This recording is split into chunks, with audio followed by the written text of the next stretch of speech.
Hey, yeah, I thought our kids were locked in, excited to be back in game week, and I think they understand that we've got a great challenge ahead of us in Memphis, and I was pleased with the way practice went today.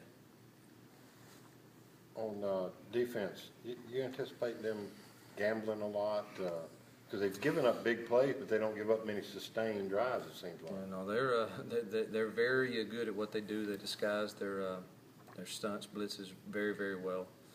A lot of corner fire, corner traps, mad dogs inside. I mean, they do a lot of things, and their kids play with a great sense of urgency and passion, and they can certainly create a lot of negative plays that probably put you behind the chains.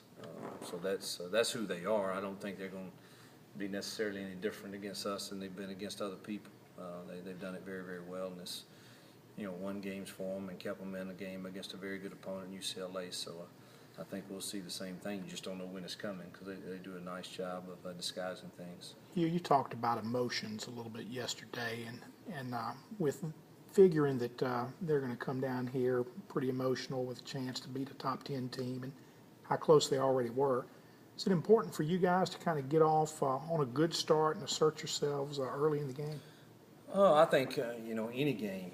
Whether it's a game that is like this, any game we talk about coming out and winning, the first part of the first quarter and the first part of the third quarter. So I don't, this won't be any different. It certainly will be an emotional game for probably both sides. I think our kids, I hope after playing 2 games that I don't think we were real emotional, which is okay. I've said that. I'm not saying that as a negative. I don't get. As long as we execute and play with passion. But I would think that, having a week off and knowing what schedule is ahead, that we would have some emotion this Saturday too. So hopefully that'll add to it as long as we maintain our composure and don't let emotion cause you to make mistakes. Do you hear your Memphis kids talking about it much this game? Nah, I don't. Man, I just talked, we had a team meeting today. I talked about we continue every team meeting. We do an all-in moment, and I shared with them a story of me and one of my children, and that kind of was a lesson to me as a father. And then I shared with them a couple of examples of pitfalls in this world we live in that athletes can make, hoping that they'll learn from other people's mistakes and not make the same.